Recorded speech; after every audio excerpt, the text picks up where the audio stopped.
Assalamualaikum warahmatullahi wabarakatuh. Salam sejahtera bagi kita semua. Anak-anakku kelas 10, kali ini Anda akan belajar tentang vektor bersama saya Ibu Dian Mufarrida. Anda tentu masih ingat ketika belajar tentang besaran dan satuan, di sana kita mempelajari pembagian besaran berdasarkan asal-usulnya, ada dua, yaitu besaran pokok dan besaran turunan.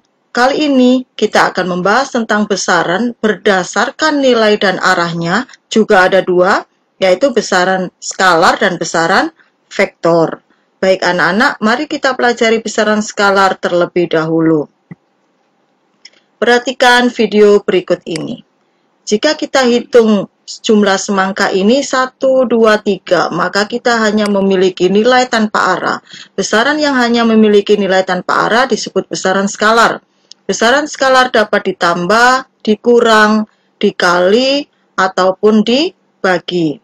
Besaran skalar meliputi massa, jarak, kelajuan, massa jenis, volume, waktu, suhu, entropi, energi, muatan listrik, usaha, energi potensial, dan lain-lain. Masih banyak contoh besaran skalar yang lain. Konsepnya, besaran skalar adalah besaran yang hanya memiliki nilai dan tidak memiliki arah. Kita masuk ke besaran yang kedua, yaitu besaran vektor. Perhatikan video berikut ini. Semangka ini berasal dari titik yang saya tunjuk ini. Kemudian, semangka bergerak ke arah kanan hingga suatu saat sampai di posisi yang jika kita ukur dari posisi awalnya adalah 3 meter di sebelah kanan. Ketika kita berbicara tentang nilai dan arah, maka kita berbicara tentang besaran vektor. Jadi besaran vektor adalah besaran yang memiliki nilai dan arah. Besaran vektor meliputi perpindahan, gaya, kecepatan, percepatan, momentum, dan lain-lain. Masih ada contoh besaran vektor yang lain. Konsepnya, besaran vektor adalah besaran yang memiliki nilai dan arah. Jadi jika nilai dan arah hadir bersamaan, maka besaran yang kita miliki adalah besaran vektor. Vektor digambarkan sebagai garis berpanah, berarah.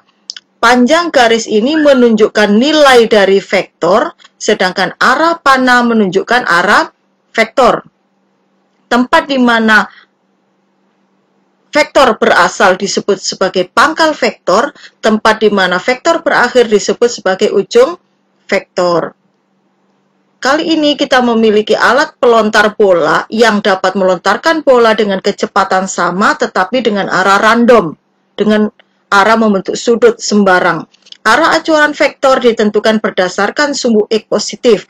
Jika sudutnya itu ditarik melawan jarum jam dari sumbu X, maka sudut bernilai positif. Jika sudutnya ditarik searah jarum jam dari sumbu X, maka sudutnya negatif. Kali ini kita memiliki vektor kecepatan 3 meter per sekon berarah 270 derajat dari sumbu X, maka vektornya digambarkan seperti ini. Besarnya 3 meter per sekon, arahnya 270 derajat dari sumbu X. Sebagai besaran, maka vektor dapat dijumlahkan dan juga dapat dikurangkan.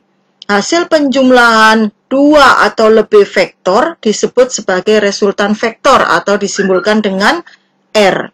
Kali ini saya menyajikan 3 kasus berbeda kepada Anda melalui 3 gambar ini. Masing-masing kasus meminta kepada kita menentukan berapakah resultan vektornya.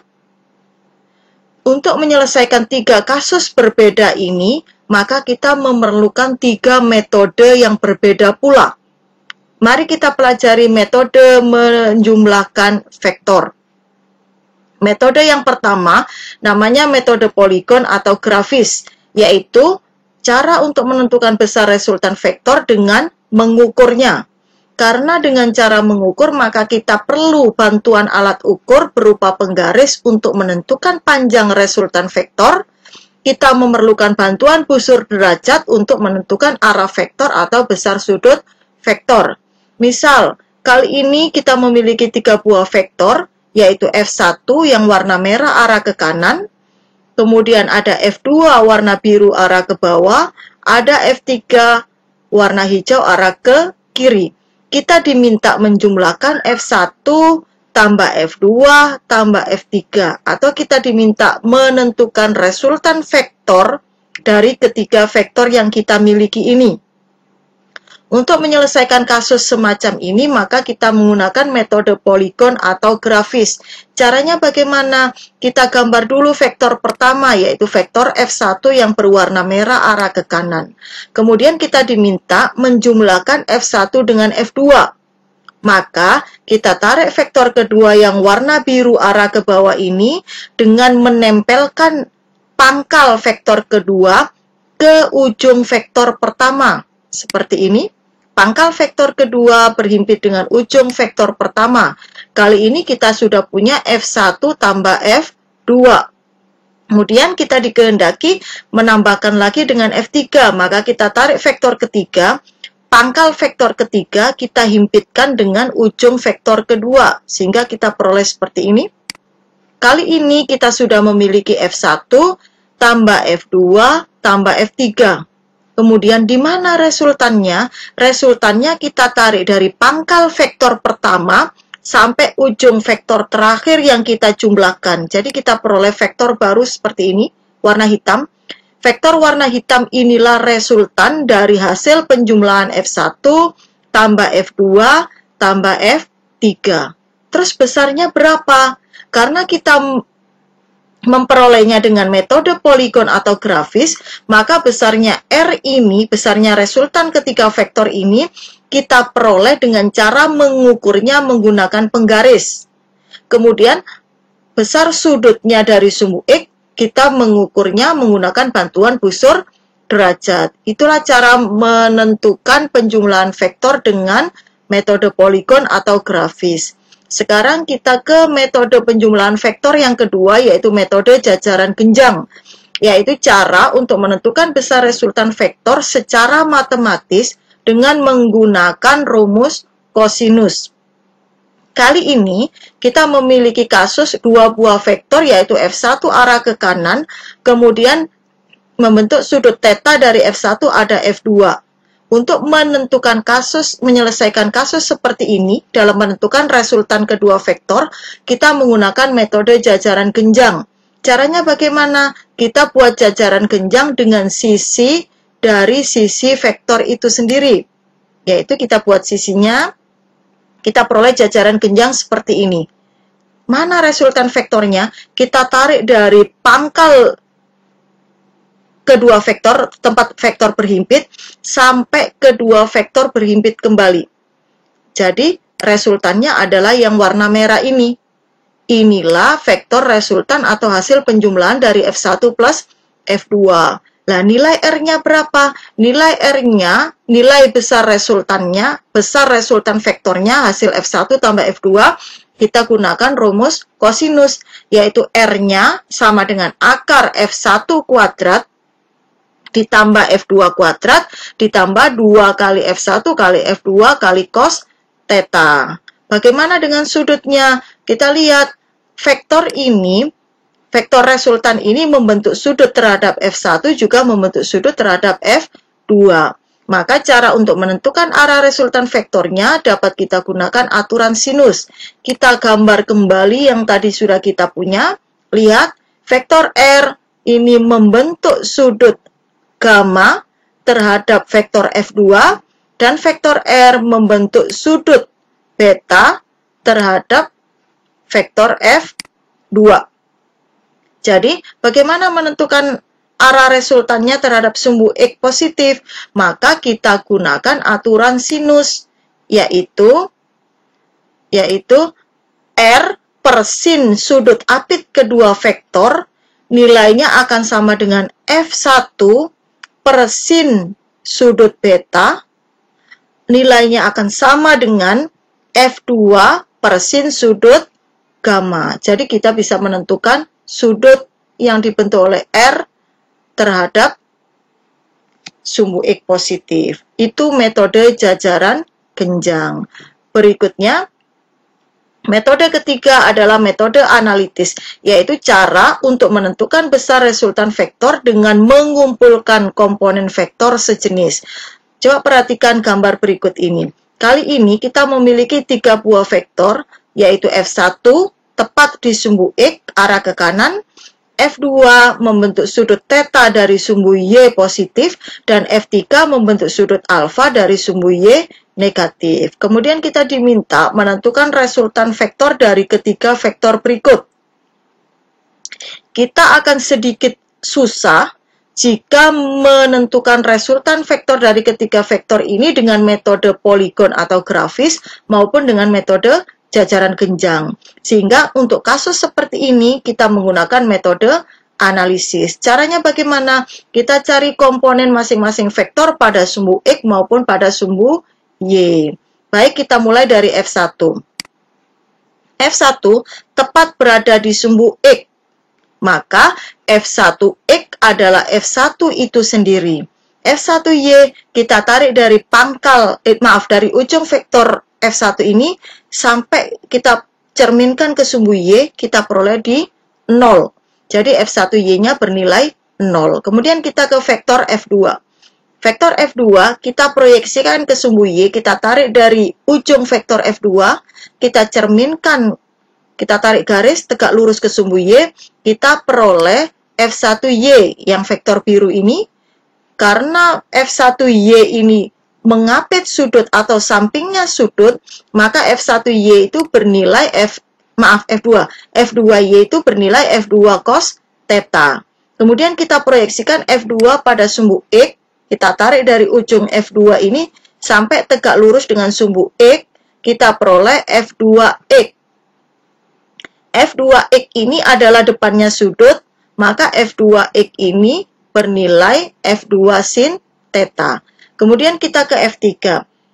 F3 kita proyeksikan terhadap sumbu X, kita peroleh vektor yang berwarna merah ini. Karena depannya sudut, maka F3X adalah F3 sin alfa, arahnya ke kiri. Kemudian F3Y kita peroleh vektor merah ini. Karena dia sampingnya sudut alfa, maka F3Y ini nilainya sama dengan F3 kali cos alfa. Kita sudah memiliki komponen masing-masing vektor. Berikutnya, untuk mempermudah kita dalam menentukan resultannya, kita masukkan ke dalam tabel. Ingat, vektor itu arahnya ke kanan dan ke atas bernilai positif, arah ke kiri dan ke bawah bernilai negatif. Kita buat tabel bantuan. Kita memiliki 3 buah vektor, yaitu F1, F2, dan F3. F1 membentuk sudut 0 derajat terhadap sumbu X. F2 membentuk sudut theta terhadap sumbu Y positif. F3 membentuk sudut alfa terhadap sumbu Y negatif. Kemudian kita tentukan komponen vektornya pada sumbu X. F1X bernilai F1 karena dia ada di sumbu X. Kemudian F1Y-nya bernilai 0. Kemudian F2X, lihat F2X nilainya F2 sin theta. Karena arahnya ke kiri, maka F2X nilainya negatif. Kemudian F2Y bernilai F2 cos theta. Karena arahnya ke atas, maka F2Y bernilai positif. Kemudian kita ke vektor F3. F3X, lihat F3X adalah nilainya F3 sin alfa, arahnya ke kiri. Maka kita tuliskan F3X bernilai min F3 sin alfa. Kemudian F3Y arahnya ke bawah, nilainya F3 cos alfa. Karena arahnya ke bawah, maka kita tuliskan min F3 cos alfa. Kemudian kita jumlahkan, kita hitung resultan pada sumbu X, berarti sigma Fx sama dengan F1 dikurangi F2 sin theta dikurangi F3 sin alfa, sama dengan sigma Fx. Kemudian sigma Fy-nya sama dengan 0 ditambah F2 cos theta dikurangi F3 cos alpha. Jika kita sudah memiliki sigma Fx, sigma Fy, kita tahu bahwa sigma Fx dan sigma Fy itu X dan Y adalah saling tegak lurus, sudutnya adalah 90 derajat, maka resultan vektornya sisa R sama dengan akar sigma Fx kuadrat ditambah sigma Fy kuadrat. Bagaimana menentukan sudutnya? Menentukan sudutnya dengan menggunakan tangen. Maka arah resultan vektornya, tangen Pi akan sama dengan sigma Fy dibagi dengan sigma Fx. Mungkin kali ini Anda masih agak bingung, karena bingung, nggak tahu bagaimana menggambarkannya. Mari kita menerapkan konsep yang sudah kita punya tentang penjumlahan vektor untuk menyelesaikan beberapa soal berikut ini. Soal pertama adalah soal ujian nasional tahun 2019. Seseorang mengendarai motor dengan rute seperti yang ditunjukkan oleh gambar berikut. Besar perpindahan yang ditempuh oleh orang tersebut adalah, kita diberikan gambar, orang berasal dari posisi awal di sini, posisi akhirnya di sini. Mari kita selesaikan soal ini. Kasus semacam ini dapat kita selesaikan dengan metode poligon atau grafis. Lihat, posisi awal ada di sini, posisi akhir di sini. Maka kalau soal menghendaki perpindahan, perpindahan itu hanya ditentukan oleh posisi awal dan posisi akhir. Berarti posisi awal di sini, posisi akhirnya di sini, maka perpindahan orang ini adalah digambarkan dengan vektor berwarna merah ini. Inilah perpindahannya. Dengan menghitung perpindahan, sama saja kita menghitung resultan dari ketiga vektor yang ada di gambar berikut. Ingat, vektor itu boleh dipindahkan asalkan nilai dan arahnya sama. Kalau kita langsung menghitung vektor perpindahan dengan gambar ini, mungkin kita akan kesusahan. Agar lebih mudah, maka kita pindahkan vektor 10 km ini, asalkan besar dan nilainya sama, kita pindah ke atas. Lihat, arahnya sama ke kanan. Nilainya sama-sama 10 km. Kalau sudah kita pindahkan begini, maka vektor ini sudah tidak ada. Berikutnya, kita pindahkan vektor 40 km ini ke sebelah kanan. Lihat, arahnya sama, vektornya ke bawah, nilainya sama-sama 40 km. Maka yang 40 km sebelah sini ini sudah tidak ada. Akibatnya, kita memiliki segitiga siku-siku di B. Vektor AB adalah hasil penjumlahan 20 km dan 10 km. Vektor BC, saya pindahkan dari sini tadi 40 km. Sehingga perpindahan orang dari posisi awal dan akhir, atau berpindah dari A ke C, itu sama saja dengan kita menghitung resultan dari vektor AB ditambah vektor BC. Jika kita menemui kasus seperti ini, maka dapat kita selesaikan dengan cara poligon atau dengan menggunakan metode Pitagoras. Teorema Pitagoras. Jadi perpindahan orang tersebut sama dengan resultan vektor. Kita menghitung R-nya sama dengan akar AB kuadrat plus BC kuadrat. Kita tahu AB-nya adalah 30 km, kita kuadratkan. Ditambah BC-nya 40 km, kita kuadratkan. Kita peroleh R-nya adalah akar 2500 km kuadrat. Jadi perpindahan orang tersebut dari posisi awal ke akhir adalah 50 km. Jawabannya adalah C. Soal berikutnya. Dua buah vektor gaya F1 dan F2, masing-masing besarnya 15 Newton dan 9 Newton, bertitik tangkap sama dan saling mengapit sudut 60 derajat. Nilai resultan dari kedua vektor tersebut adalah, mari kita gambar kedua vektor ini agar kita lebih mudah untuk menentukan mau diselesaikan dengan metode yang mana. Vektor pertama dulu 15 Newton kita gambar. Kita gambar F1 15 Newton arah ke kanan.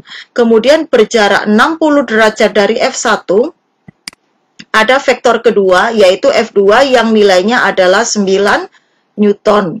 Kemudian kalau kita lihat kasusnya seperti ini, maka metode yang cocok untuk menyelesaikannya adalah metode jajaran genjang.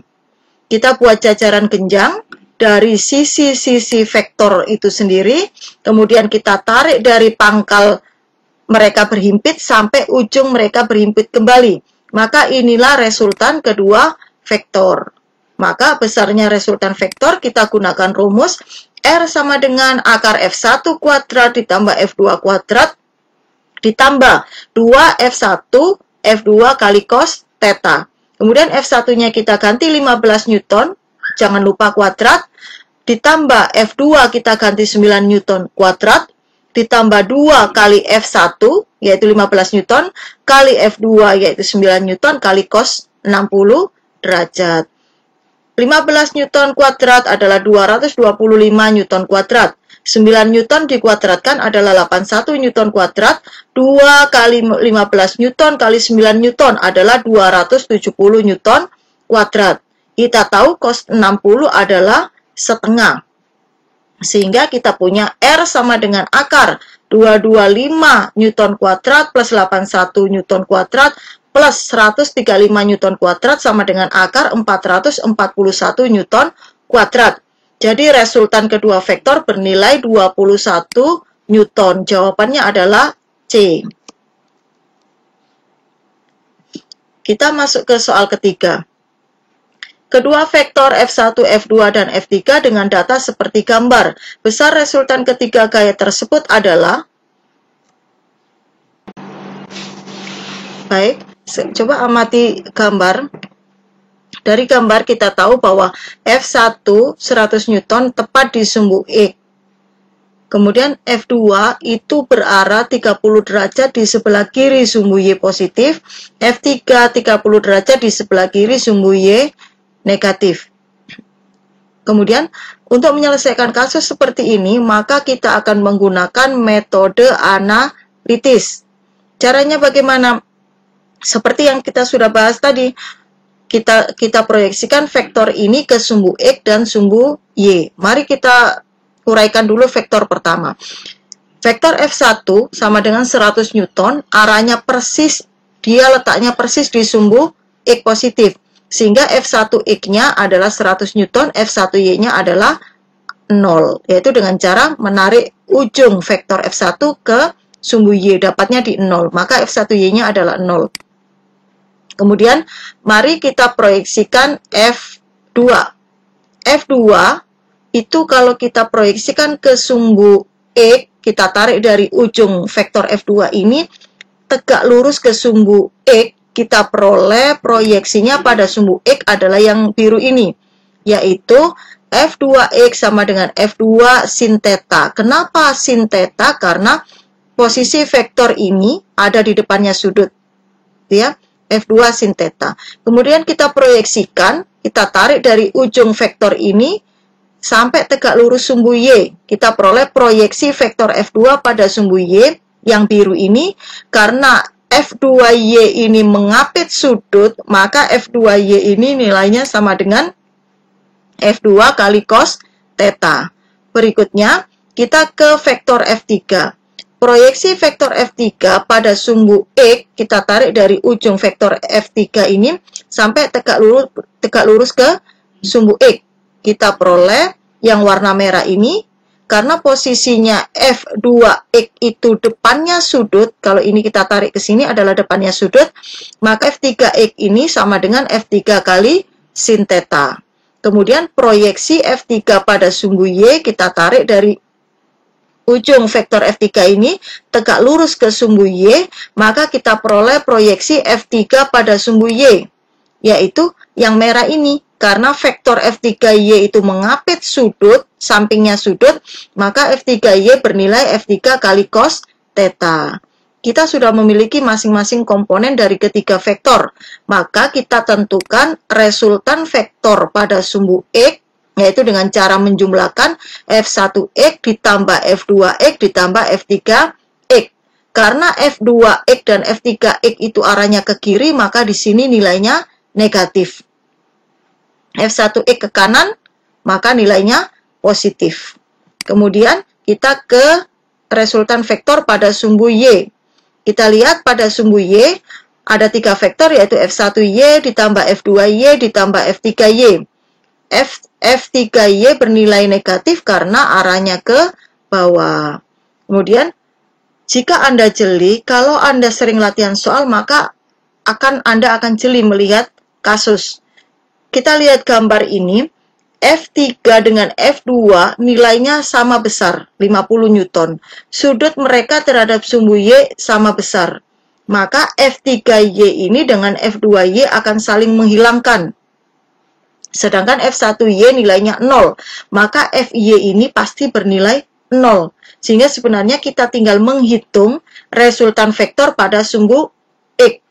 Akan tetapi jika Anda belum terlalu mahir, maka akan lebih baik dengan menggunakan bantuan tabel. Kita memiliki 3 buah vektor, yaitu F1 sama dengan 100 Newton, membentuk sudut 0 derajat terhadap sumbu X, F2 50 Newton membentuk sudut 30 derajat terhadap sumbu Y positif, F3 50 Newton membentuk sudut 30 derajat terhadap sumbu Y negatif. Kemudian, kita selesaikan F1 terlebih dahulu. F1X, karena dia di sumbu X, maka F1X-nya adalah 100 Newton, F1Y-nya adalah 0. Kemudian F2. F2X, kita lihat tadi sudah kita proyeksikan, F2X nilainya adalah F2 sin theta. Karena arahnya ke kiri, maka F2X nilainya negatif. F2 kita ganti dengan 50 Newton, tetanya kita ganti 30 derajat, sehingga F2X nilainya sama dengan 50 Newton sin 30 derajat. Sin 30 kita tahu nilainya setengah, maka setengah kali min 50 Newton, F2X bernilai 25 Newton. Kemudian F2Y. F2Y sudah kita proyeksikan sama dengan F2 kali cos theta. Karena F2Y itu arahnya ke atas, maka F2Y nilainya positif. F2 kita ganti dengan 50 Newton, tetanya kita ganti dengan 30 derajat. Sehingga F2Y sama dengan 50 Newton kali cos 30 derajat. Kita tahu cos 30 nilainya setengah akar 3. Kita kalikan 50 Newton, kita peroleh F2Y sama dengan 25 akar 3 Newton. Kemudian, kita ke F3. F3X, komponen pada sumbu X, F3 kita peroleh F3 sin theta, arah ke kiri, maka dia nilainya negatif. F3 kita ganti 50 Newton, tetanya 30, maka sin 30 derajat adalah setengah kali min 50 Newton, F3X sama dengan min 25 Newton. Kemudian, F3Y kita peroleh nilainya F3 cos theta. Karena arahnya ke bawah, maka F3Y bernilai negatif. F3 kita ganti 50 Newton, tetanya 30 derajat. Jadi, min 50 Newton kali cos 30 derajat. Cos 30 adalah setengah akar 3 kali min 50 sama dengan min 25 Newton. Min 25 akar 3 Newton. Sehingga sigma Fx-nya kita jumlahkan 0 ditambah 25 akar 3 ditambah min 25 akar 3, hasilnya adalah 0. Sehingga kita sama saja tinggal sigma Fx, yaitu 100 Newton dikurangi 25 Newton dikurangi 25. Awas, di sini minus, kita di sini minus, jangan sampai dimasukkan minus ketemu minus positif. Minus ini karena arahnya ke kiri. Sudah di sini sudah kita pasang minus juga arahnya ke kiri. Jadi kita tinggal menjumlahkan 100 kurang 25 kurang 25, maka sigma Fx-nya sama dengan 50 Newton. Sehingga besar resultan vektor yang sama dengan R sama dengan akar sigma Fx kuadrat ditambah sigma Fy kuadrat. Sigma Fx-nya adalah 50 Newton, sigma Fy-nya adalah 0, sehingga resultannya adalah sama dengan 50 Newton. Jawabannya adalah C. Baik anak-anak, itu tadi tentang metode penjumlahan vektor dengan 3 cara, yaitu dengan poligon atau dengan grafis. kemudian dengan jajaran genjang dan dengan cara analitis. Semoga bermanfaat. Terima kasih atas perhatiannya. Sampai bertemu pada pembahasan-pembahasan selanjutnya. Saya akhiri, saya Ibu Dian Mufarida. Wassalamualaikum warahmatullahi wabarakatuh.